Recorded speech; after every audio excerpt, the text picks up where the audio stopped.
like to welcome back to the show returning champion, Karl Iglesias. How are you, sir?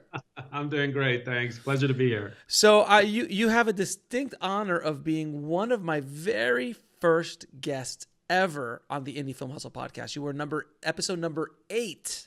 Wow. And you were kind enough to give a fledgling podcaster an opportunity to interview you, sir, all those years ago.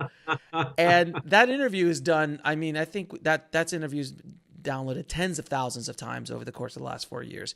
It's been one of the most popular ones. And we've always like, oh, we got to get you back on the show. We got to get you back on the show. So finally we like, let's do this. I'm sought after. So yeah, I'm glad I finally found the time. No, but I appreciate it. It was such a wonderful interview talking about the craft. And and like I said before, you were one of the first people I reached out to because your book, Creating Emotional Impact, was one of those really pivotal books that I read. It was a producer that I was working with on a movie, and they said, you should read this book after they read my screenplay. They're like, you should read his book. It's probably going to help you. And I was blown away by not only the emotional impact, but I remember just those little segments. There was a segment in that book that's like, if you have this word in your screenplay too many times, just go in and do a find and replace this word or replace this word. Like those like lazy words that you use for writing. It's like when people read this, it's like those little things I had just blew my mind when I was writing the first time. Yeah, because the whole thing was from the reader's, my whole concentration is the reader's emotional experience. So you got to remember that when you're writing a script, your very first audience and only audience will be a reader reading that script, right? And if they pass on it, that's it, you're done. So you're really writing for one reader. And if you can make him sure everything, the reading experience, the description, let alone, of course, the craft of storytelling, right? But just the actual experience of reading a script is so important. One thing I wanted, before I even get into the questions, I want the audience to understand in regards to writing a screenplay, because I've written screenplays, I've written books. I much rather write books. There's so much more freedom. It's easier, isn't it? Oh my God. Screenwriting seems so easy. Because it's like less words, right? It's less words. It's less pages. It's like, oh, it's easy. My first book was a movie, and we go to movies all the time. My first book was like, I think almost 60,000 words. And my second book's almost 60,000 words. Right. And I wrote them like water. It was just like, oh, this is easy. And the first book was a narrative story. So it was kind of like, oh, I could do this, I could do that. There's no economy at all. Where in a screenplay, you have to be so economical. And I want you just to explain to the audience that when you're reading a page, you need to look out into a sea of white. That is the goal, is a sea of white space. Yeah. As much less white is more is the advice. Yes, as much white space as you can get. Right. And, descriptions, how long should descriptions be, all this kind of stuff. So please just explain the whole sea of white. Yeah. Well, I mean, it's obviously, there's also an art to it. There's a lot of producers and development executives that I talk to, they look for voice, right? It's the voice of the writer. And it's the same with fiction, but with screenwriting, it's even better. So there's a sense of wittiness, of rhythm, of visuals, imagery, vividness. But the key is, the best analogy I found with screenwriting is that it's visual poetry, right? So you know how poetry is very, very a haiku, sparse, like a haiku. Exactly, a haiku is even more intense and short, right? But if you think of poetry as opposed to prose, one of the mistakes that I see a lot with beginning writers, screenwriters, is that they write as if they're writing prose. So it's like it's a very novelistic voice in the script. They describe too much, when you should think about how to describe the same thing with the least amount of words. So it's really more about poetry and visual poetry than prose. Yeah, like I've read screenplays where like the man walked into the bar. The bar was, you could smell in the air the stale cigarettes. As he walked, the floor stuck to the bottom of his shoe. Like, that's wonderful. And he was thinking about what he had for breakfast. And he was thinking, and by the way, here's what he had for breakfast. He had bacon, eggs. But the eggs were runny, not too runny. Like, and this the page count is like 200 pages. Right, and that's how it's written. And you're like, look, don't get me wrong. When I wrote my first screenplay, I was not far off from that. It was like, it's something that you have to learn. It is. Because when you write in school, when you write, even if you're writing, creative writing, they don't teach you the economy of words and to make that impact so much. And and using dashes and there's like little tricks and techniques to kind of just move things along. And but when you read out, and you'll know, by the way, page one, you'll know page one, right? Yeah. Page one, you'll go, no. Yeah. Most executives can tell by page one if it's going to be a good reading experience or not, even most readers. And I still remember an anecdote by Jerry Bruckheimer, the famous Pirates of the Caribbean producer, who's known to pick any script at random and open anywhere, and he reads one page. And if he's not wowed by that one page, he throws it off. Wow. So that's the challenge, And I do talk about, in my book, when I talk about describing and writing, it's not just page one that counts. It's not the first 10 pages that counts. It's not the first act that counts. It's every single page. And the challenge you should have as a screenwriter is that you should be able to pick any script, open it anywhere, and you should be completely engrossed and engaged by that one page. And if it makes you turn the second page and so on, that's the key. That's the secret. The thing that I feel that screenwriters have been dealing with for years, and now even more so than ever, is what filmmakers are starting to deal with now in today's marketplace. So before, and also in screenwriting, in the early days, there wasn't a lot of competition. There weren't a lot of people screenwriting. That concept of you could be a screenwriter didn't come in until arguably the 70s and the 80s is when it really started to come up, right? Actually, I may correct you on that. Please tell me. That goes all the way up to the 1910s. When do you mean? 1913, there's actually the very first. Oh yeah, you're right. Thing, yes. How to write a photoplay. They used to be called the photoplay. Yes. There used to be an how-to industry for screenwriters all the way back to 1910. But how much competition? Like how many people were really? If there was books already printed, I guess everybody wanted to write screenplays, right? Then, so it's amazing. Yeah, I agree with you 100%. And there was some competition without question. But you're right. In the 70s, I think Sid Field is the one that kind of turned it. It blew up. It blew up, and then mainstream. Yeah, Linda came out afterwards, and they really were the catalyst of everybody, and the technology was much more affordable, and it was a big thing. So there was a lot less competition back in the days. Now there's it's just ridiculous amount of competition for screenwriters.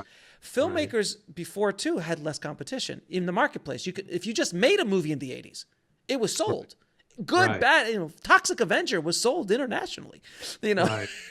There was less competition. So I think the reason I'm bringing that up is because when you're a screenwriter now, you've got to use every trick in the book to cut through all the competition and formatting and having that creative white space.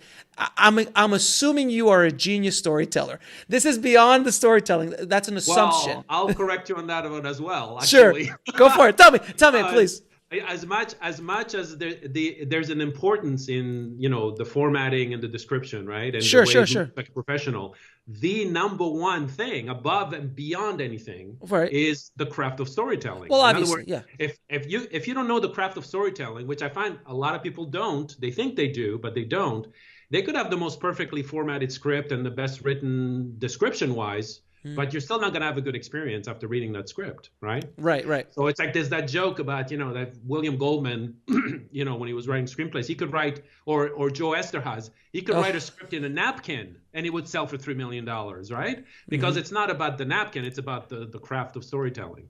So at least for me, I mean, obviously I'm biased because I'm all about the craft of storytelling. Right, so which is an important thing. Which, without question, I do not disagree with you in the least. But with that said, when you're Joe Esterhaus, when you're Shane Black, when you're Tarantino, when you're Aaron Sorkin, you really don't have to deal with any of the rules that we're talking about. Because people are going to read it because of who you are. But that first script, that very first one, you can't have misspellings. You can't have grammatical issues. You can't you look good. You have to be tight. First impressions count. You've got to be tight. I remember when I used to be a reader. That was my first entry level in the industry. Right. I used to be a script reader for Edward James Olmos. And, we have all these tricks. We look at the last page. We go, oh, my God, if it's 200 pages, we know the guy's an amateur. We look at formatting. So there's all these little things that you can do right away to kind of already get the flags out of the way, right? So you see all these red flags. You go, okay, that's an amateur. And then you read the script. So you don't want that. So you're right. And those are very fixable. You want to, checking for typos, make sure it's formatted correctly. And all the stuff, make sure it looks professional. That's obviously the first step. Yeah. It's tightening up the craft of just the presentation. Exactly. Yeah. With the storytelling involved, and that's what you need to cut through all of this competition. Because look at Bruckheimer. You're like, he'll just grab. I mean, how many scripts does Jerry Bruckheimer have in his office? I'm sure literally piled. All right, yeah. Piled up. So if you're lucky enough to, like, if the gods are with you on the day that he picks up yours and goes, Pirates of the Caribbean. File. Yeah. What do you mean? Fighter pilots? No, that's not going to work. So it's so important. So I haven't even asked you the first question yet. So the first question is, this is going to settle in, guys. We're going to be here for a minute. So explain to the audience, what is the concept of emotional impact within screenwriting? It's something that is basically your bread and butter and your angle on the craft, which is one of my reasons I love to have different points of view on the same problem, which is the craft of screenwriting. Right. Well, that's a really good question. And it's funny because I don't know if I look at it from a point of view of an angle or a niche, even though that seems to be my niche, because I feel that it's everything. It's everything. It is the core of storytelling, right? You mean to create emotion? No. You mean to create emotions in your story? We're talking about the emotions of the characters, right? No. Right? We're talking about the emotions of the audience. We're talking about the emotions of the reader reading your script, right? Mm-hmm. So whether an actor reads your script, they got to be emotionally moved by it. If a director reads your script, they have to be impacted by it. A producer needs to be impacted by it. The film needs to impact an audience. It's everything. And not only in screenwriting, but in music, in fashion, in everything. It's like life, right? Everything is an emotional impact on the reader. And it's what makes you like something or not like something, right? You go to a movie, you say, I like this movie, or it's my favorite movie of all time.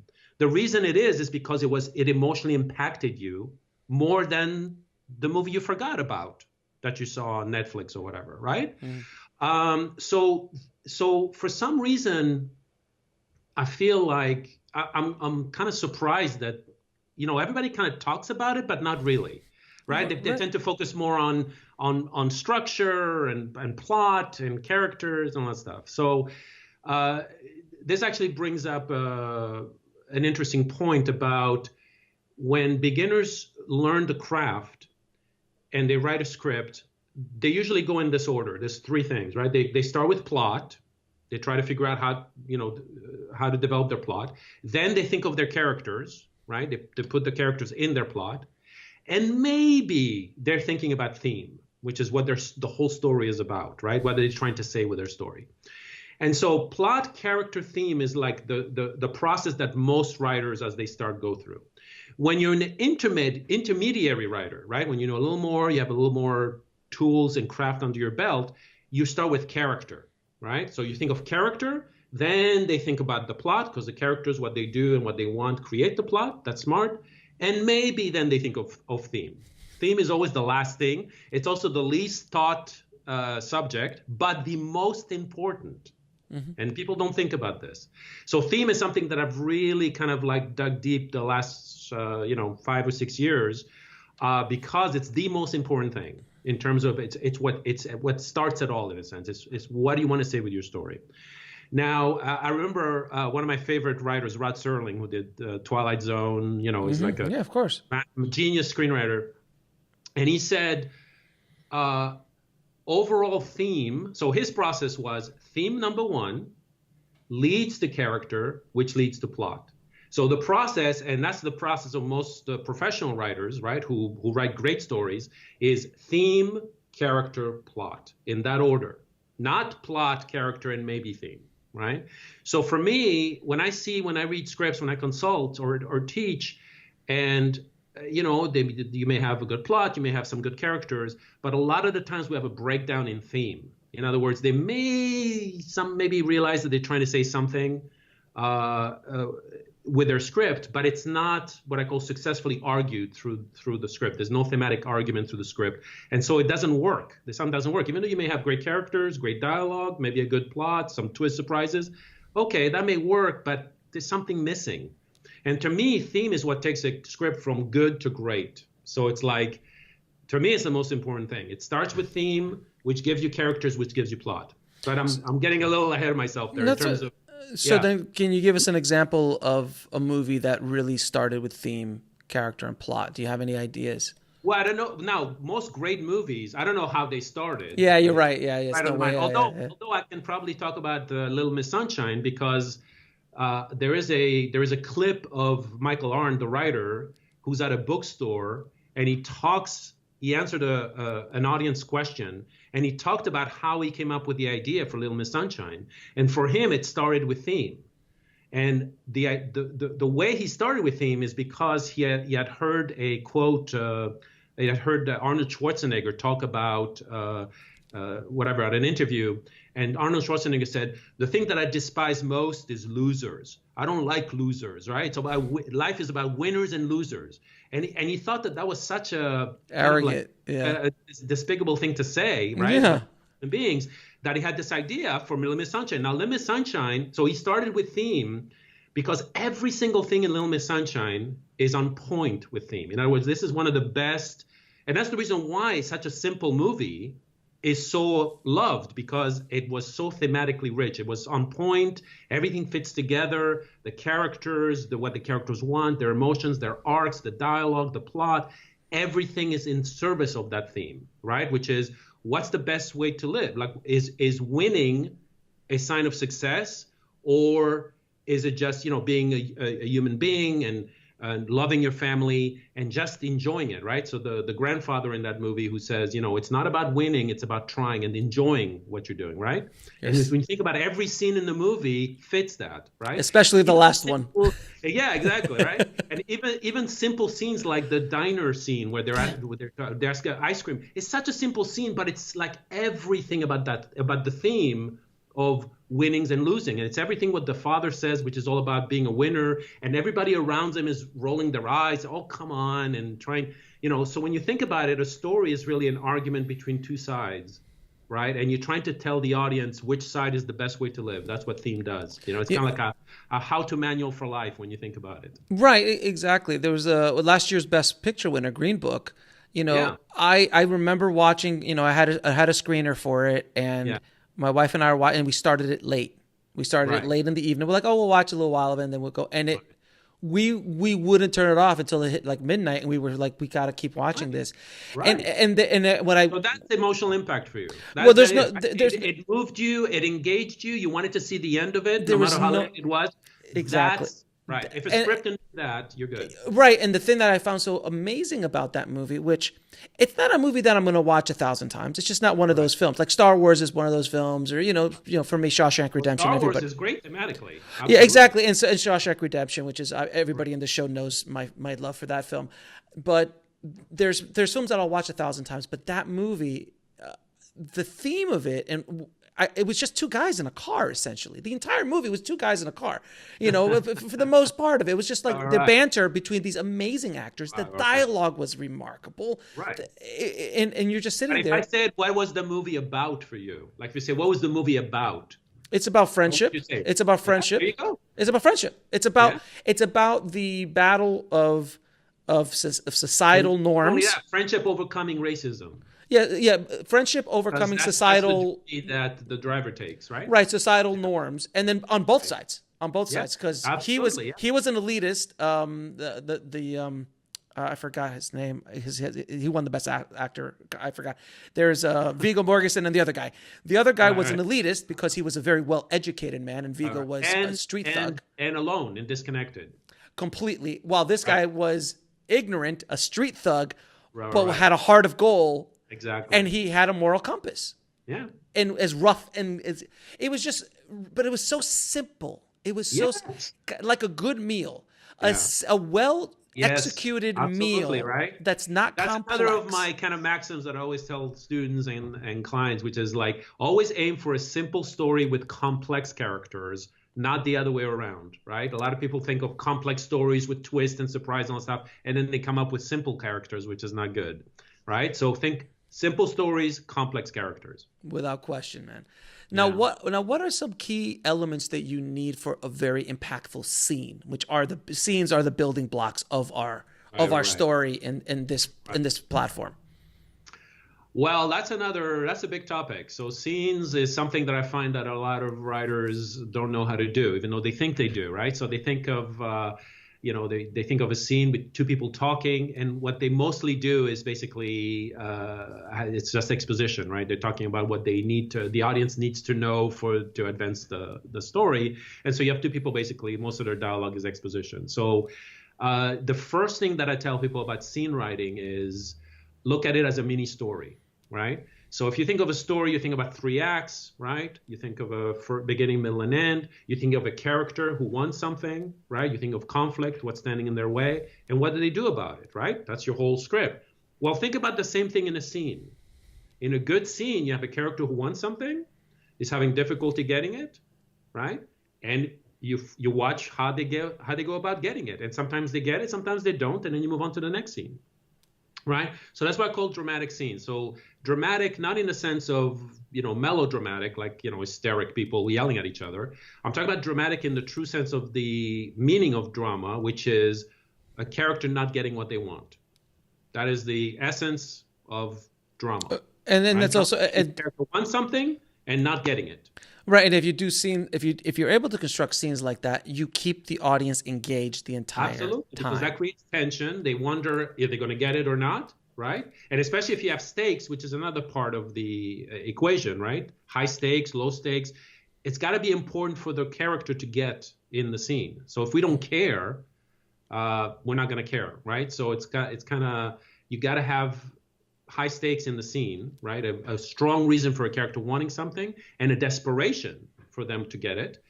And then you have tension. And to me, tension is this kind of interplay between, us worrying that they're not going to get it or something bad's going to happen, and hope that things are going to work out for that character. So a scene like in a Hitchcock movie, the bomb underneath the desk, the bomb underneath the coffee table. That whole concept of, because that scene to me, and there's a lot of Hitchcock, arguably there were characters, and some of his best movies were character driven, like Psycho, North by Northwest. Some of his other ones were much more structural in plot. Well, he was the master of suspense. All he cared about was suspense. That's all he cared about. He cared about great tension. He really cared about manipulating the audience's emotions. Right. And he even said that. There's actually a great anecdote that was shared by Ernest Lehman, who wrote North by Northwest. And he said that, you remember when he used to be on set in between takes, and Hitchcock said, it's amazing how the movies, we do this and the audience feels this, and then we do this and the audience feels that. It's almost like we're playing an organ at a church, and each key is a specific emotion. And then Hitchcock said, pretty soon we won't need that. We won't need movies anymore. We'll just kind of put him to electrodes or something like that, and play all the different keys. But he was a master at that. And that example about the bomb on the table was really to explain the difference between surprise and dramatic irony. So dramatic irony is also known as reader superior position or audience superior position, which is putting the audience in a superior position than the characters. That they know something that nobody else. They know that they know something the characters don't know. So his take, which he was right about, is that you could have two characters talking in a scene at a restaurant talking about the weather, right? And suddenly a bomb goes off, because there was a bomb on the table. We didn't know this, right? So you have 5 seconds of shock and surprise, okay? Another way of doing that scene is to actually have the two people talking in the scene and then put the camera down so you see the bomb ticking, and it's got 15 minutes to go, and then you go back again to the people talking about the weather. Now you have 15 minutes of tension and suspense. So he said, 15 minutes of suspense is a lot better than 5 seconds of surprise and shock. Yeah. Right. All right. So audience superior position is probably one of the most often used techniques, very effective for creating that engagement and creating that suspense and that tension. And then the concepts that you were just talking about before, where a character in a scene needs to get something and something stopping them, that conversation at that table could be all of that, but then you add into the mix, there's a bomb underneath the table. Right. But the Hitchcock said one very important thing that you left out, that you cannot, once the audience knows the bomb is there, you cannot blow the table up. You can't blow the place up, because they will be very upset with you. If you kill them and they didn't know about it, okay. But if you let them in on it and you torture them for 15 minutes and you still kill them, they'll never forgive you. I know exactly. Right. Yeah. So, now you also have gone deep into Pixar and the magic of what Pixar has been able to do. Because they're the master storytellers. I mean, they are. It is my favorite stories of all time are Pixar. I'm a big fan of Pixar.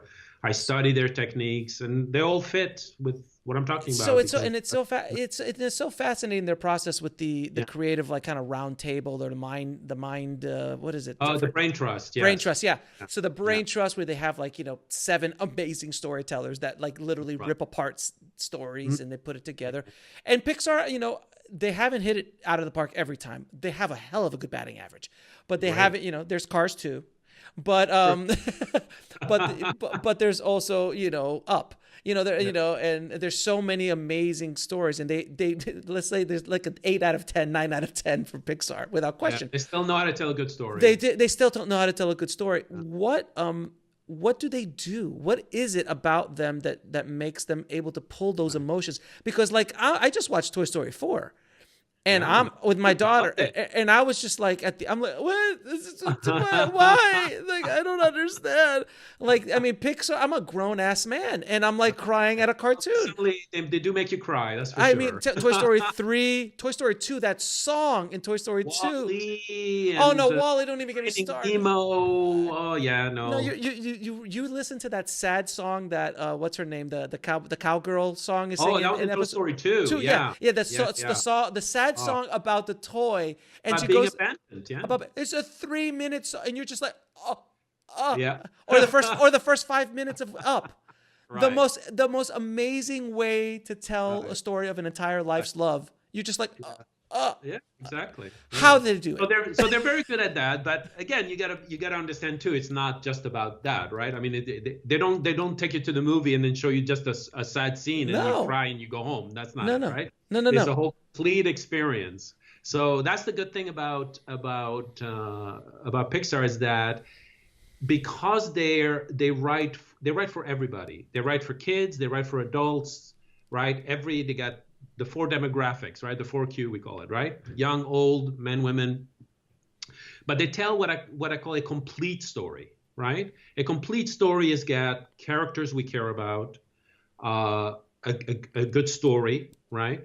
A thematic argument, right? So all of them are about something important, character transformation. There's got some funny scenes. It's got some sad scenes. It's got some tense scenes, right? It runs the gamut of emotions. So, I talk about emotional impact, but a lot of people think, well, I'm talking about the character emotions. It's not a character emotion. It's about the audience emotions. So when you think about the emotions you like to go and pay money for, you go to the theater or watch TV or watch Netflix to feel these emotions. So the emotions that you want to feel is laughter, right? If you want to watch a comedy, you want to feel romance, you want to feel love, you want to feel connection between human beings. You want to feel anticipation, you want to feel hope, you want to feel curiosity, you want to feel surprise. You want to feel tension. We like tension because it engages us, right? It keeps our brain locked in, right? So all these emotions is what I'm talking about in the book and in my classes about how do you do that? How do you create curiosity? How do you create anticipation? How do you create suspense, right? There's actually techniques, which is what the craft is about, right? So you can teach the techniques. I can't teach people what to write. I can't tell you what ideas to write or what story to write or what characters to write. But I can tell you when something does not work. If I read a script and I'm not engaged by it, I'm bored with it, I don't care, I'm going to tell you why I don't care. And I'm going to show you how to fix that, because that's what I focus on. That's my specialty in terms of like the actual emotions of the reader and of the audience. They have, I mean, obviously they have an amazing batting average, and the stories that they continues to tell again and again. You just sit there going, great. Yeah. How do you do it? And it is one good thing about them. If anyone listening is writing stories for kids, you've got to throw those inside jokes for the adults, because that's what's going to make it better. And, it goes away from that. Yeah. There's a difference between Saturday morning. I know I'm dating myself, but Saturday morning cartoons, which are dedicated directly to kids, and then a Pixar movie, which an adult would watch again and again and again and again. All right. Like Up. Then look at cartoons. Like my favorite cartoons, Looney Tunes cartoons, was the Roadrunner. cartoons, right? With Wall-E Coyote, my favorite character. And those, I mean, adults enjoyed those as well. But those are all about, you know. But there's some conflict. Okay, so let's break this down. You brought this up. Let's break down the Roadrunner and Wall-E Coyote and why they endure to this day. And they also, there's no language, so every language in the world can get it. Yeah. Every culture in the world pretty much it's got everything in it. So about it. And we're talking about simplicity. So let's break it down. Okay. Well, you got a character, right? Who wants something. And who wants something desperately. Yes, right? He does. And what does he do about it? He's the most creative person in the world because he comes up with all these different ways. And we appreciate that. We go, oh, that's very clever, right? And then we hope, because he's been doing it, because believe it or not, we care about Wall-E Coyote, right? We can also care about the bird, but the bird just keeps running away, right? The bird is actually smarter. There's no emotion. There's no. The bird as well. I would argue we root for Coyote. There's no emotional connection to the Roadrunner. There's emotional connection to the plight of the Coyote. Exactly. Right, because we understand, right? And the thing with Wall-E Coyote is that it's the epitome of perseverance. The epitome of perseverance, and we all. That's the thematic argument, right? In all those cartoons, they talk about perseverance, how to persevere, how to keep going, how to come up with new ideas, even if you fail. It's not about failing. Right. It's about failing and getting up and try again a different way. And that is a life lesson if I didn't hear one, you know? That's what we love so much. Plus, it's funny, you know? And we want to see how the coyote just keeps failing all the time. And I've only seen a couple. If I remember, he only caught the Roadrunner like 2 or 3, 4 times, I think, in the entire run. Oh my God, this reminds me. There's actually a clip online. You could Google it. I think it was. I don't know if it was Seth MacFarlane or something. So like the Family Guy guy. Yeah. And he did a small cartoon of what happened the day that Wall-E Coyote actually killed the Roadrunner and his life afterwards. It was so funny. It's only 4 minutes long. And it's hilarious because it's like you get this guy, the coyote is like so depressed because he has nothing to look forward to, and he's drinking, and he's like he has no goals, you know. and I know we're laughing, but that is actually what happens in our business all the time. You see these people who win Oscars or have a $200 million big huge movie, and once they get to that success, they get to the top. There's nothing else after that. Yeah. Like they crash, and their entire world comes crashing down around them. People who win the lottery, you see that happen all the time. Exactly. But I am going to look up the Wall-E Coyote. And by the way, this is one thing you have to understand about stories is that there's a reason why we love stories. There's a reason why stories are shaped the way they are in terms of characters with goals and transformation, because we evolved with stories, and stories kind of teach us how to live, right? So this is like we're talking about the Roadrunner. That's a lesson in perseverance and not giving up, right? That's something that they teach us in life as well. So it matches. And so when I talk to writers about storytelling and theme specifically, because theme addresses that, is you've got to make sure that what your story addresses is life, you know, like all the problems with life. So in terms of like perseverance or love, right? I mean, there's a reason why love stories are the most popular in romances. Relationship stories. Yeah, no, of course. And it was those stories that kept us alive, because you would tell the story about the tiger at the end of the river that killed the boy, and all of a sudden that story would go like there was a tiger that killed by the river, and that story kept going and kept the tribe safe. Exactly. And those stories around the stories are our survival mechanism. It's what made us evolve and survive up to now. And right. will for a long time. Yeah. There's never been a culture without stories. Like every culture in the entire civilization from the very beginning has had stories. From the moment we're able to communicate with each other, we've had stories.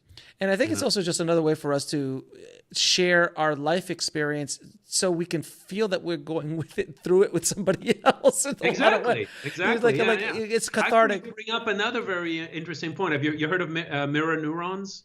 Yeah, I've heard of them. Yeah, so the reason we so connect to movies and to is all about this concept of mirror neurons, which is we have neurons in our brain that when we watch something, the brain thinks that we are doing it. And so when we see a character doing something on screen, your brain is thinking the same thing, that you're doing it on screen. And so there's that connection, right? So you see things that look like life, and you see characters doing things and transforming, right? That in a subtle way teaches you how to do it in a subtle way. Yeah. Is that why the Joker has gotten such a visceral reaction from the public? Because there's a lot of people who walk out. I was in the theater when I was watching it, and there was people walking out. I haven't seen it yet, so I won't ruin it for you, but it is. But you understand the concept. I heard it's really Joker. good, right? I loved it. I thought it was a masterpiece. I think Joaquin Phoenix will win the Oscar. I mean, if he doesn't, it's an absolute travesty if he doesn't win the Oscar. Yeah. But I was fascinated. I walked in with, to get me to go to the movie theaters nowadays with a family and everything is rough. And to get me and my wife to go and spend the money on a baby, like it's really hit the mainstream when my wife turned to me and goes, "Have you heard about what's going on with the Joker?" And I'm like, "How do you know about it?" She's like, "It's everywhere. We got to go see this movie." Yeah. Yeah. So, but it was fascinating to watch a character, and the same thing happened to Taxi Driver. That's why Taxi Driver is, because it was obviously Joker is Taxi Driver pretty much in many ways. But Taxi Driver rubs people the wrong way because you're going on a journey with Travis Bickle and you're feeling what it's like to be insane. Essentially, right? And not the One Flew Over the Cuckoo's Nest insane, which was fun. This kind of insane. And I think that's why viscerally people are reacting so interestedly to Joker. It's just an interesting thing in today's world. Well, looking forward to seeing it when I have a minute. It is. It's definitely my number one movie on my list to see. Yeah. But those mirror neurons is something very, very, very powerful. You feel for what the character is going through. Exactly right. It's the whole thing of empathy, right? It's like and that's the thing. No matter if the character is good or evil or immoral or moral or a good person or bad person, the fact that he's the main character, and there's also actually techniques and tricks to make you connect with, to make you care, right? So it's important to make you care, because you can care about a character, you can not care about a character. If you don't care about a character, it doesn't matter what they do, your script is done. So you got to learn how to care about the character. And so I bet you, even though I haven't seen the movie yet, I bet you that the filmmakers take the time to make you care about Joaquin Phoenix's character before you see him do what he does, right? Which I'm assuming is negative. And you kind of root for him, right? Because you care. And that's where I think the problem lies, was that you're rooting for a crazy man. You're rooting for a murderer. And it's like at least with Silence of the Lambs, I love Hannibal Lecter. Hannibal Lecter is such a charming, he eats people. Right. He's a cannibal. He eats people. But we had Jodie Foster as but then later in the other movies like Hannibal and things like that, he became the main character. Here's the thing though. He may eat people, right? But they were bad people. But he only eats the people that, maybe not, that deserve it, right? The way the film ends, we feel this poetic justice of him eating Dr. Chilton at the end. And it's the same with shows like Dexter, for example, right? Like Dexter is a serial killer, but he kills the wrong people. He kills the people who deserve it. And so that makes us feel good. So and that, like vigilante. And that's the thing, that you're exactly right. Like anytime the quickest way for you to hate somebody on a screen, it's one of those old tricks, like have the villain kick the dog. Or even kill the dog, You kill the dog, you eat the dog, whatever you want to do. I've heard Stephen King once say that of all the hate letters he got was when he actually killed the dog in one of his novels. Like he could do it. He could kill people in the most amazing ways, but if he kills a dog, he's going to get the hate crowd. Right, and that's like the easiest way. It's the easiest way for you to hate somebody right away, is have them hurt an animal, hurt a kid. And that's not really it's not the only thing. There's a whole bunch of stuff. When I read scripts with clients, and I say, and I'm very aware of what connects us and what disconnects us. So there's going to be times in the script where I go, okay, what he did or said there is a disconnector. It disconnects us. So do you want to keep it there? Is there a reason why you want it, or is it accidental? Because a lot of times the writers don't know what they're doing, right? They're just writing the script. And if they don't realize that they just disconnected the audience from the character, and they don't know why. They don't know why the scene's not working. They don't know why the script's not working. And I could tell them, well, you just disconnected us here. It was intentional, but we don't care about the character. So everything that happens after that, if we don't care about the character, you're done. So what are some of those elements and techniques that help you create a character that you have strong emotional ties to? Because that is also agreed. I mean, I was watching a show the other day, and it was just like, ugh. Like I just like the plot was the plot was good, but I'm like if I get up and go to the bathroom and I tell my wife just keep playing it, it's fine. You don't have to pause it. I'm disconnected.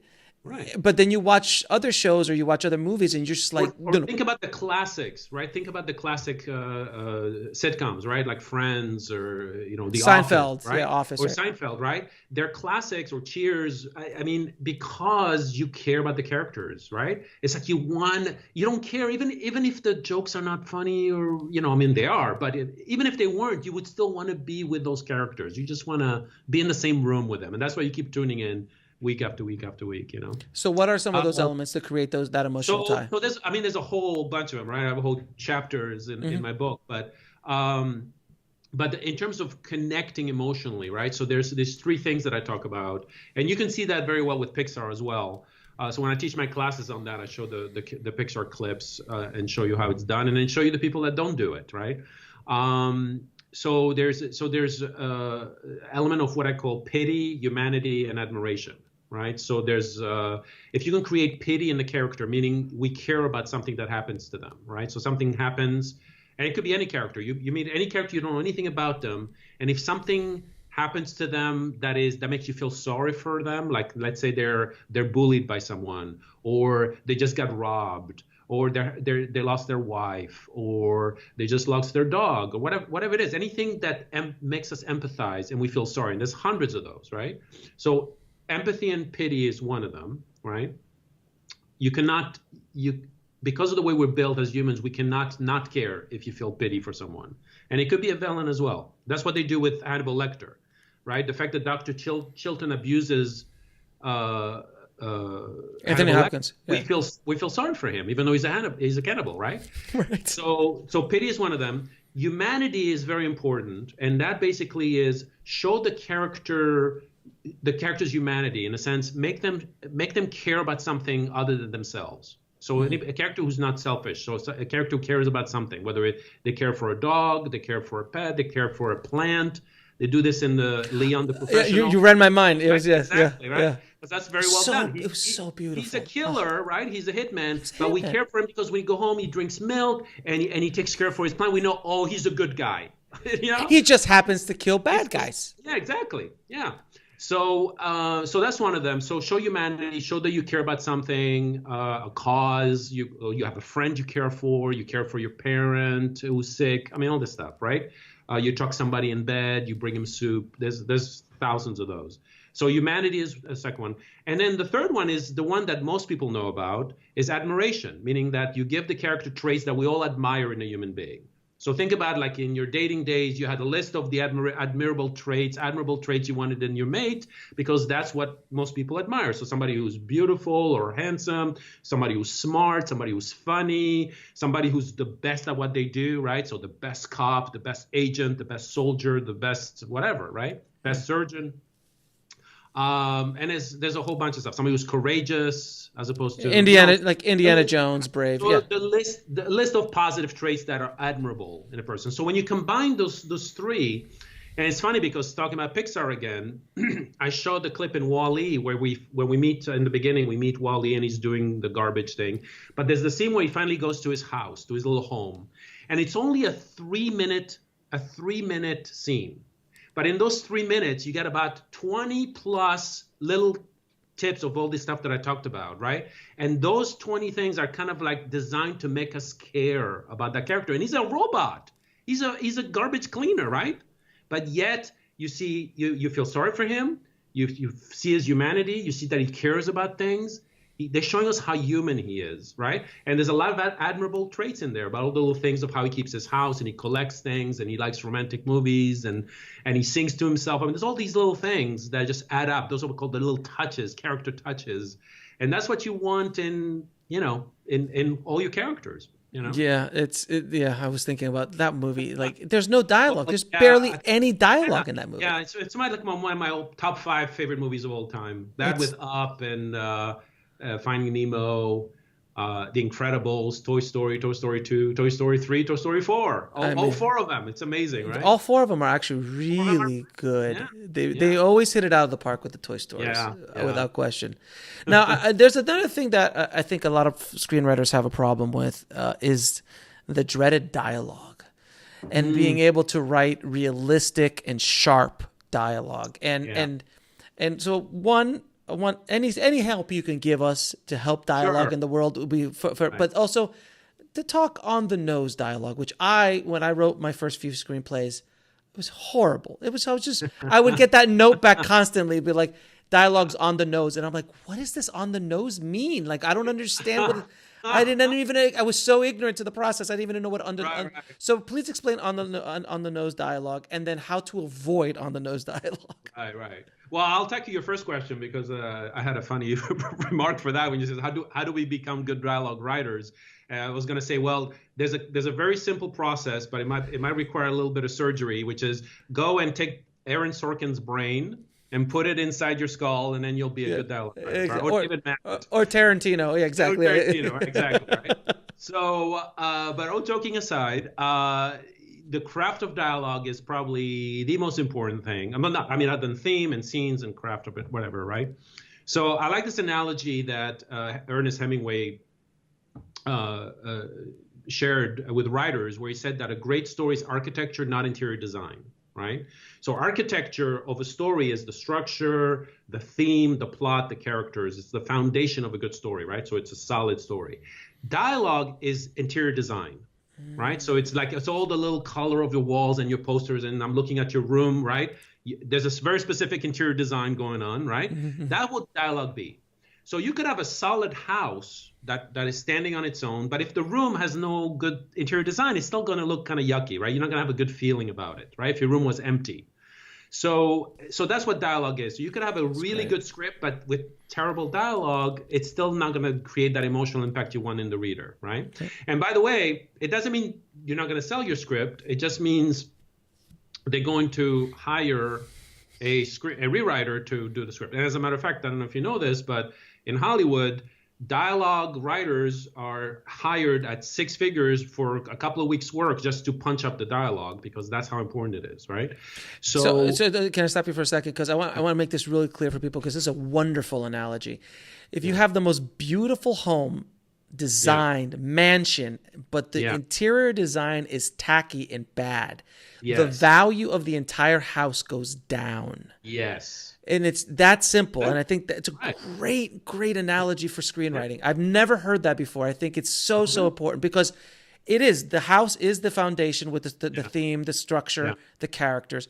But that dialogue is the painting. What color is it painted? Is it neon? Is it neon green paint? And I mention that every single time with clients and students, because when I give feedback and something is not working at the foundation level, right? I say, okay, thematically or character or story, something is not working. And they come back to me and say, oh, but what about that little scene where this character says this and that? That's a nice painting. Isn't that a big line? And I'm going, yes, it is, but I don't care. I just don't care. You're talking about your house is crumbling, and you're talking about what poster to put in your wall. I mean, come on, right? That's exactly it. So that's a great analogy. I love that analogy. Thank you, Ernest Hemingway. But that's the thing. And so writers sometimes do not understand that the foundation has to be solved before they think about the interior design. So, but dialogue is the interior design, and on the nose dialogue, to come back to your question, is probably one of the biggest challenges with writers, because there's different levels of dialogue, right? So there's dialogue, and I break it down into these four categories in my book, which is emotional impact, which is the lines that make you smile, that make you laugh, witty lines, sarcasm, all this stuff. They create an instant reaction, right? So they like, ooh, that was a great line, right? That's emotional impact. Then you have character, which is character voice, which is what the character says, and the way they say it reveals their personality, reveals their opinions, their traits, et cetera, et cetera. So those are character. That's what we call individuality for dialogue. The third one is exposition. And unfortunately, most writers tend to focus on exposition. And that's where you get the on-the-nose claim, right? Feedback. Because exposition is characters saying information that you feel the audience needs to know to figure out what's going on in the scene or in the story. Unfortunately, that's all they do, right? So another feedback you get with dialogue is that all the dialogue sounds the same. All the characters sound the same because it's really just your voice. And all you care about is giving expositions. You don't care about character. You don't care about emotional impact. The opposite of on the nose is subtext. And that's the fourth category. And that's probably the hardest thing to master. It's usually where you get to the professional level and you're a master of dialogue. That's when you get subtext. And that's when the line of dialogue kind of implies things. You don't state it on the nose. On the nose means you're stating exactly what the character is thinking and what he's feeling, right? So I'll give you an example, top of my head. If you're a friend of yours, who you don't really like, comes to visit you, right? And you say, oh, it's you, right? In effort, right? We understand that's subtext for I don't like you, right? But if he says, "Oh, it's you," it's all about performance. So that would be right. So that would be like the subtext, right? Or so you know what he's thinking, you know what he's feeling, without saying it. Now, a beginner writer who's going to write on the nose dialogue would be, "Oh, I'm really unhappy to see you right now," right? You're stating exactly what he's feeling. That's on the nose dialogue. Right? So you mean I'm not happy right now, or I'm so happy to see you. That's on the nose. So you mean basically The Room? Basically, Tommy Wiseau's The Room is basically the entire movie is on the nose on the nose dialogue, which makes it so beautiful and wonderful of that movie. I absolutely it's one of my. It's so bad that it's good. It's one of my favorite movies of all time, purely because it's so bad. And when you said that, I'm like, wait a minute, that sounds familiar. That's like, oh, hi, Tommy. I just walked in the door. Thank you. How was your day?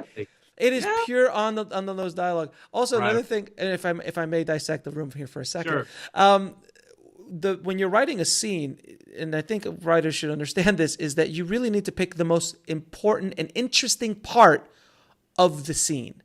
So, what a perfect scene is just a wonderful scene in The Room is this scene that they go into a cafe, and the scene starts with two people we have never seen before in our life ordering.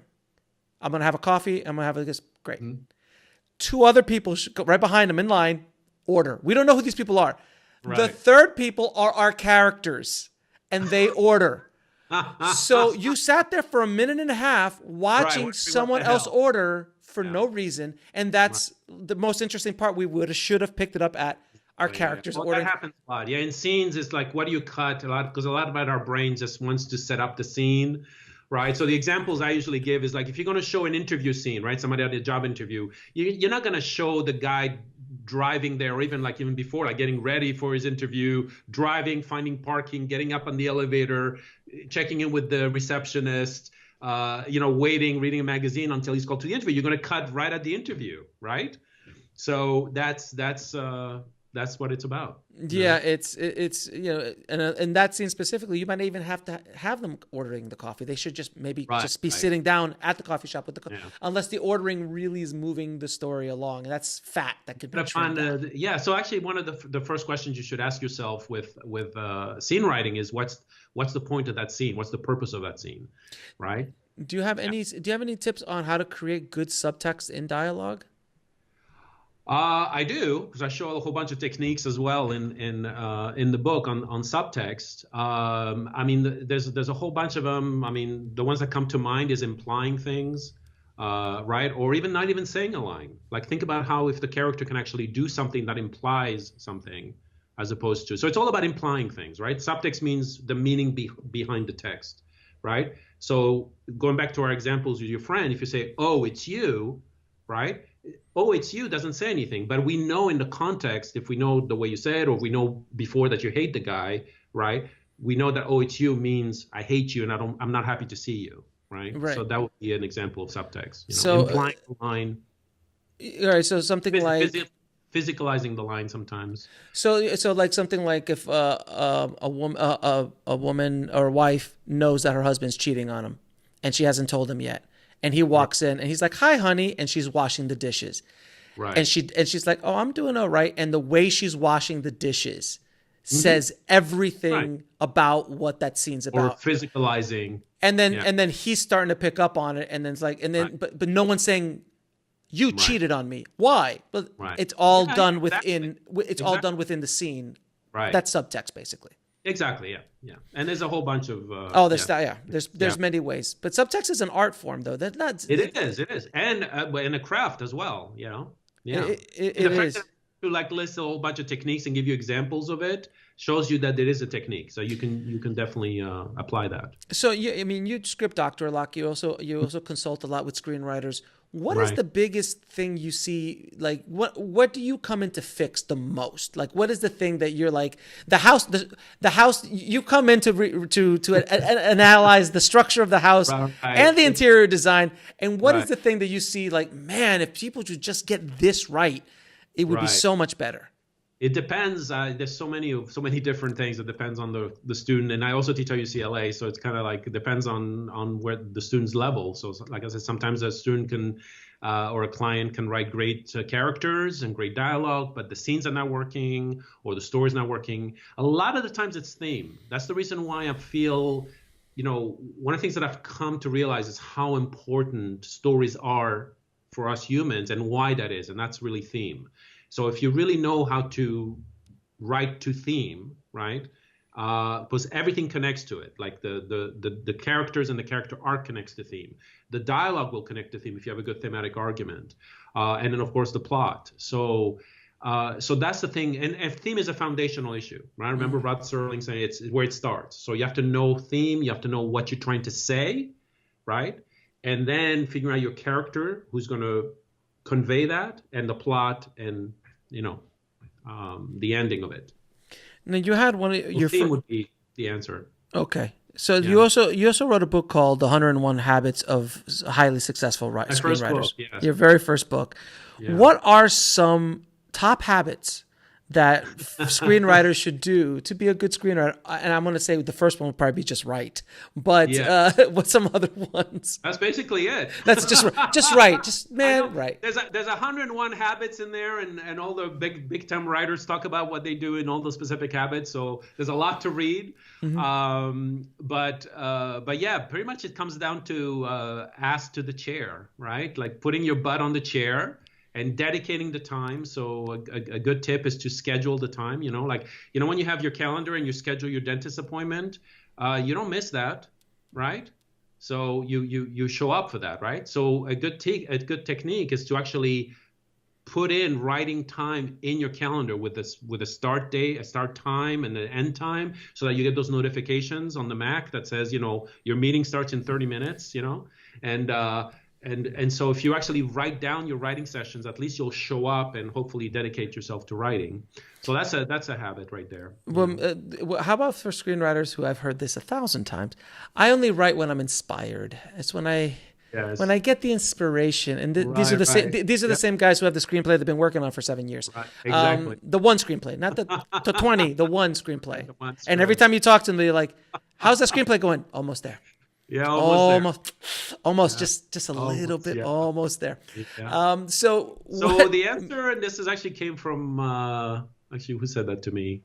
I forget now, but one of the writers in the 101 Habits book, who said, does a plumber have plumber's block? I mean, he has to go and he has to fix what he needs to fix. He shows up on time. That's his job. Right? You don't go to your office job and say, I don't feel like it today, right? You go, you do it because there's a lot at stake. That's the problem with writers. They don't have a lot at stake, right? I mean, because nobody's forcing you to write, right? There's no deadline. Somebody's not putting a gun on your head. So that's another tip for you guys, is to make sure you give yourself stakes, like give yourself deadlines, gauge yourself. Like one great trick is, to tell people that you're going to write, right? That you're going to finish your script by, let's say, 3 months from now, right? So in February 1st, right? And you tell people I'm going to finish my script February 1st. And if I don't finish my script by February 1st, I'm going to have to donate $1,000, right, to the NRA or to the Trump campaign or to Nazi lovers, whatever. Yeah, but basically anything that you totally abhor, hate, and you're going to force yourself. And believe me, if somebody's going to hold down to it, so actually you're going to have to give the $1,000 to your friend so that they're going to send it, and they will send it if you don't give them the script by February 1st. And I guarantee you will finish your script by February 1st. There's actually websites dedicated to this. There's one called there's one called, I think, stick.com, which is like the carrot with a stick. Right. And you do a public, you put up your thing, and it does exactly that. They'll deposit. If you don't supply it, they will deposit it directly into the opposite. There you go. And believe me, and that's suddenly now you have stakes. Now you have motivation. You will work. I really need to finish that, right? You will write. You will write. Now, it may not be good, but at least you'll finish it. And that's step number one. You have to finish it, and then you can go back to it and fix what's not working. Can we talk about the rewriting process a little bit? Because that is such a That's a pain in the butt. Oh my God. But I also, like, I found myself when I'm writing a lot of times, and this is the old versions of me, is I would rewrite as I write, because it was an excuse to not continue. So you have the greatest first chapter, or the greatest first 20 pages ever. Yeah. But it's useless because you haven't finished it. I'll meet you halfway on that one. There's actually could be a good trick, and it's actually Eric Roth, who's the big time screenwriter of Forrest Gump. So Eric Roth's technique, which I think is pretty effective, is that every day he rewrites from page 1, but every day he adds to it. So let's say the first day he does the first scene, right? It's 3 pages or 10 pages. The next day he's going to rewrite page 10 and continue to page 15. The next day he's going to go page 1 to page 20. The next day he's going to go to, but he's always starting from scratch, so that by the time the script is done, he's rewritten it like 30 or 40 times, right? So I think that's a really good technique. It takes a little longer, but that's his technique, and you can't doubt that one. But that's like samurai level writing. Like you're talking about a master. You're talking about like to be a first time writer doing that. Like who says you cannot be a master right off the gate? We're talking Carl, stop it. Alex, we're talking about techniques here. We're not talking about talent, okay? Talent, you're right. Talent is that thing that you either have it or not, or you keep getting feedback, or you have a good idea, a good story. That's fine. But we're talking about writing habits here. Anybody can do these habits, right? You can. The deadline. Anybody can do the rewriting trick. There's another one that Seinfeld is known for, the break the chain. Have you heard of that one? No, I haven't. What's that one? So this was to be Jerry Seinfeld's technique for making sure that he wrote jokes every single day. And so what he did is that he had his calendar, and every time he wrote, he would put a big X, right? And then the next day, an X, an X, and another X. And his job, when he looked at his calendar, was to not break the chain. Like he had to make sure he had an X every time, because if he didn't do it one day, he would break the chain. You would see this hole of the chain of X's. So that's a really great trick. Like you look at that chain, you go, oh my God, look at all those things in a row. I've been so productive. I don't want to break the chain. So you just keep doing it, They're very, very powerful. And the longer that chain is, the less you are gonna break. You're like, I have my chain's going my chain's been going for 5 years, and it's just like it just keeps going and going.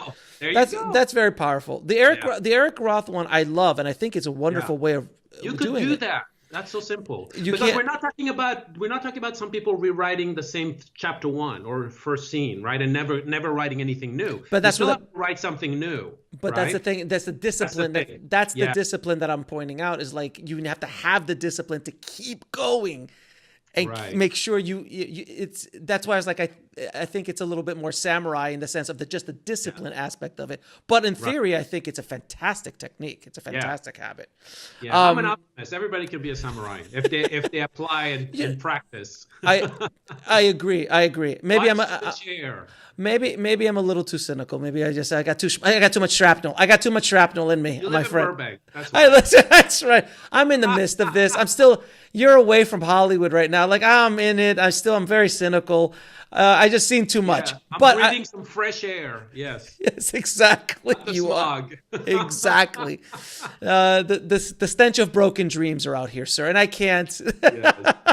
No, but we're here to help. But we're here to help, and that's why I do the show. I want filmmakers to understand the realities of what the business is, but yet to continue to follow that dream. Because if we don't, what is the reason why we're here? I mean, if not, we could all be accountants somewhere making money, or we could all be a lawyer somewhere doing stuff. We're here. We're crazy. We have to understand we're all nuts just for even being here. This is a crazy business. Absolutely. And to try to make money in this business is even more insane. We're carnies. We're carnival folk, essentially. Yeah. So, all right. So I'm going to ask you a few questions. I ask all of my guests, sir. Sure. What are the 3 screenplays every screenwriter should read? Ooh, that's a great question. It really depends on genre. Why? Yeah. Well, not just genre, but why would you read? Like, if you like, for example, for me, like, if you had a problem with dialogue, I would tell you which dialogue scripts to read. Like I would say, go read the Tarantino script, or Aaron Sorkin or David Mamet, right? Or if it was for description specifically, like I would say, read a Tony Gilroy or read a Shane Black script, Shane Black, right? Yeah. I mean, so very, very specific. You have craft elements that some scripts are better than others, but overall. For overall great storytelling, I would say read any Pixar script if you can get your hands on it. But I would go for my favorite filmmakers, like Billy Wilder. So to read Something Like It Hot, read The Apartment, which is one of my favorite movies of all time.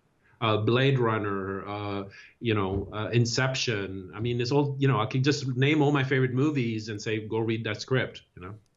Now, what advice would you give a screenwriter trying to break into the business today? Write a great script. I know you probably heard this a million times, but I'm telling you, I mean, so many people are so worried about the marketing and the networking, pitching and all this thing. And they don't realize all they need is just one great script. I'm not saying only write one script. I'm saying just write a great script, because you can literally drop it anywhere or anybody you meet by accident, even if it's the accountant or, I'll tell you a funny story. One of my clients recently, they're writing a script and they're writing it for a specific actor in mind. And they've been working on it for a very long time. And out of the blue, he's a tennis player. And he tells me that out of the blue that one of his tennis partners that he plays on a regular basis is the head of accounting for Netflix. And I'm going, okay, dude, because all this time he's been waiting to send it to the actor's production company, right? And I say, dude, just make sure make sure it's a great script, right? And then give it to the accounting guy at Netflix, because I guarantee you that if he loves that script, he's going to give it to the right people at Netflix, who then will show it to that actor, and the actor will say yes to Netflix and not to these 2 unknown writers, right? So that was my advice to them. But that's the thing. So write a great script, and you can show it to the, in my 101 Habits book, I heard so many stories of how these writers broke in. And a lot of them were, I wrote this great script and I gave it to the secretary of the friend of a friend of a friend of whatever. And you hear so much of these stories of just somebody. I mean, think about it. If you saw a great movie, right? Wouldn't you die to tell your friends about it, right? And it's exactly that. Somebody reads a great script, no matter who it is, they're gonna. Chances are, especially if you're in LA, chances are they know somebody in the industry. Says, hey, I read this great script. You want to read it? Of course. It's all about word of mouth. And it was yeah. It was how Tarantino got in, because Tarantino was trying to knock on doors for years. I mean, 10 years. And finally someone read, like, I think it was Natural Born Killers, I think it was, or True Romance. And it handed it to somebody. Right. Exactly. And he got it. Right.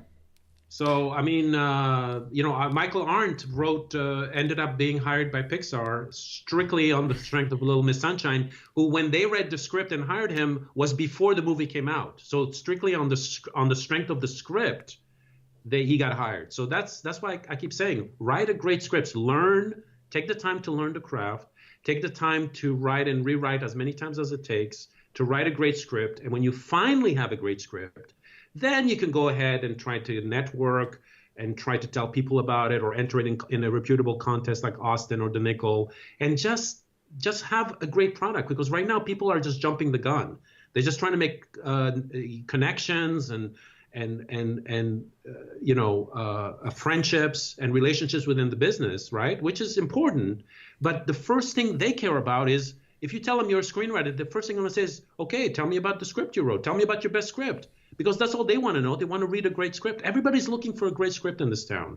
Nobody has a job in this town without a great script, right? No, actors have nothing to say. Directors have nothing to direct. Agents. I mean, think about all the crew, production. I mean, there's like thousands. The entire town runs on a script. You got to have a script, and that's why it's such. I mean, to me, it's the best profession, right? Because it starts with you, the writer, right? You write a great script, and everything will go from there. But if you don't have that great script, if you're like, you're trying to market without, or you're trying to sell a script that's not ready, you're just wasting your time. Because let's say you have a great idea for a script, right? And you tell an executives that you just ran into somebody at a lunch place, right? And you say, hey, I wrote the script, and it's about, let's say they pitch him like Blade Runner or something, right? And let's say Blade Runner was never made. It's kind of like that movie Yesterday with the Beatles guy. So right? good. I love that right? movie. Exactly. Love that movie. Right? So imagine you were a screenwriter in an age where nobody knew all the great movies that were ever made. Chinatown, The Godfather, right? All this stuff, right? And they say you're the writer. You'll be the hottest writer in the world, right? Right. Yeah, that's probably an idea for a movie, right? Right. Okay, never. So imagine you're that. Let's say you pitch a great idea, right? And the executives, oh, wow, that's a great idea. Can I read the script? Yeah. Okay, you send them the script. The script is not good, not ready. The idea is good. The script is not ready. The reader is going to read it. They're going to do coverage on it, pass. That's it. You're done. And chances are you run into this other, that same executives again with a second script or even a better version of your script. And believe me, you got a bad taste in his mind, right? About that. So they're not going to be that enthusiastic to read your script again or to read another script of yours. So don't break, you only have one chance to impress. And so make sure you have a solid script. Make sure you learn the craft. Take the time, take the classes, read the books, whatever it is. There's so much free information out there right now, especially on your site, right? Right. Kudos to you for that. And there's other big time websites that have a lot of free information, like Go Into the Story with my CLA, right? Yeah. It's got mine. Exactly. And so, and then get coverage if you want to see how your script is doing, if it's ready, right? There's a lot of reading services like yours, but for less than $100, you can get a reader to say if your script is good or not, and then you don't lose that important first impression from a real executive, right? So get that out of the way, or send it to a contest to see, except the contests take longer to get feedback back. Yeah. Readers, I think the reading service is a good way to start. And then if, the reader will just tell you what's not working. They say, okay, it's not working. And they may tell you why, but a lot of them, they don't tell you. And that's when you go to a consultant, because the consultant will be able to kind of like go deeper and analyze why something is not working and tell you how to fix it, right? So I consult as well. And it really depends on the consultant's knowledge of the craft, right? So the more they know about the craft, the more they know what works in a script and doesn't, they'll be able to help you. So that's what I would suggest. But take the time to write a great script. That's probably the biggest mistake I see writers make, that they just market too soon, right? Mm-hmm. So that's the... All right. Yeah. And where can people find out about you and your work? Just go to my website, karliglesias.com. My books are The 101 Habit of Highly Successful Screenwriters, and the big one, The Writing for Emotional Impact, which is all the techniques that I talk about to create that emotional engagement in the audience. So I feel that is probably the key to the craft. That's also available on Amazon and on my website and everywhere books are sold. Mm-hmm. But you can get all the information from my website, so karliglesias.com. Yeah, absolutely. And then we have some of your courses on Indie Film Hustle TV as well. That's right. Yeah. So we'll be able, and they're great. And before I ever had the pleasure of meeting you, sir, I was taking that DVD course and reading that book. So thank you so much, Karl, for all the work you've been doing to help the screenwriters out here, man. Pleasure. I always love to talk about the craft, and it's a pleasure.